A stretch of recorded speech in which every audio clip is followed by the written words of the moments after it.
Hello, my name is Sonia, and this is part 4 of the sock tutorial, the cuff down socks. So I have worked the body of my sock here. Started with the cuff.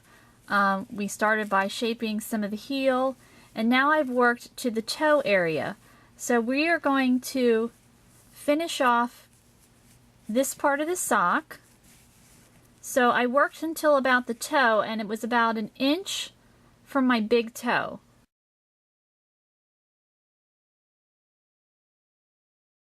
So you want to try on your socks, and you want to see as you're going along and decreasing or increasing as necessary to shape your sock. So now I'm at the toe area, and we're going to work on decreasing so that we can have it closed. So my final stitch pattern before I start shaping my toe area was 36. So I'm going to start decreasing by 9. So I've already worked one sequence. So what that means is 9 divided by into 36 is 4. So I've worked 1, 2, 3, 4, 5, 6, 7, and then my stitches 8 and 9 is my decrease or together stitch. So I'm going to continue doing that. Now, if you don't have an even number of decreases where you can divide it by anything, that's okay. Let's say you have 37 stitches. You can still decrease by 9. You'll just have, an extra stitch at the end. It's not a big deal. But you just want your decreases to be as evenly dispersed as possible. So 1, 2, 3, 4, 5, 6, 7. Now I'm at stitches 8 and 9.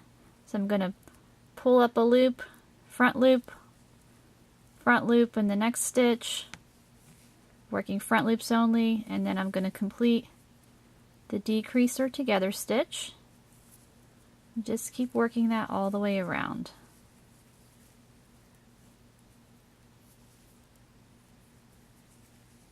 Okay, I'm almost all the way around. So this was stitch number 7, and then these are stitches 8 and 9, and you're still going to want to use your stitch marker to mark your last stitch, because we're still working in continuous rounds. So decreasing those two guys together, and then I'm going to place my stitch marker right back in there. So since I decreased that round by 9, then I'm just going to keep on going down. So then my next round will be 8, and then the next one I'll decrease by 7, 6, and you still want to try on your sock because you might need to work a row that's even. So with my little notes here, so I'm at round 28, I just completed, so I decreased by 9, then 29 is decreased by 8, round 30 decreased by 7, 31, 6, 32 I'm working even, just to keep the shape. So you'll want to try on your socks intermittently and, just see how they're shaping up. Okay, I finished up my decreasing, and this is about how big my hole is here. So you're going to want to do the same. So I have about 12 stitches, but you might have less depending on the type of yarn that you're using. And you just, want your hole, you want to try on your sock and, make sure you don't want it to be too pointy so it looks weird on your foot. So you want it to look kind of like that. And so now we're going to close the hole. And I have a little trick on the closing the hole here. Usually people will just sew it closed, but I kind of find that to be a little messy looking sometimes, so I actually kind of borrowed a knitting technique that I think works really well and just makes a neater looking closed hole. So what you're going to need is, of course, your crochet hook, but you're going to need another one that's similar in size. So I'm using a D hook, so I found a B hook, or 2.25 millimeter, to help close the hole. So what you're going to do is you have your loop on your hook, and you want it to be kind of snug on your hook. You don't want it to be like this where it's really loose. So you want it to be a little bit snug.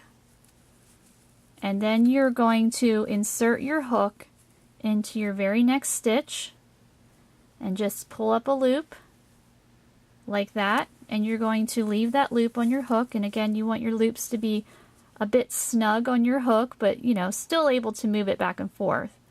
And insert your hook into that next stitch, pull up your loop, and you're just going to keep pulling up as many loops as you can until you can't anymore. Until it just gets to be too hard. So I might be able to do maybe one more. So I have all these loops in my hook, and now I'm going to grab my second hook. I'm going to insert my hook into the next loop, grab my working yarn, and pull up a loop onto that hook. So you're leaving all the loops on the other hook, and I'm just going to finish off pulling up loops.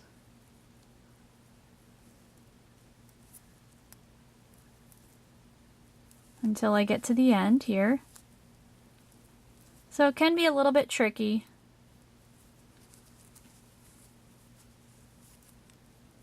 I believe this is the last stitch. Now you can actually use another hook too if you feel like you know, this is just way too difficult. Oh, I think there's one more stitch. So you want to make sure that you have gotten all the loops on your hook, all the stitches on there. Yep. There we go. Alright, so now I have my loops on both of my hooks. Again, if you need to use a third hook, certainly do that. And now what we're going to do is we're going to close it up. So you want this last loop on your hook to be fairly snug, close. You're going to yarn over, and you're going to draw through all of these loops. So you might need to do it a little bit slowly, kind of just one at a time. So you don't want to lose your loop. Alright, so now we've done all of those loops. So we're going to go to the next hook, and then this loop here, you're going to slide it onto the other hook. And then this guy, can chuck him to the side. He's done. So now you're going to continue drawing through. You don't need to yarn over again. You have the loop. You just want it to be kind of close. You want to keep it all nice and snug and continue drawing through all of those loops until you get to the end. And then you're going to want to pull it up a little bit. This yarn is a little bit stretchy, so it makes it a little trickier.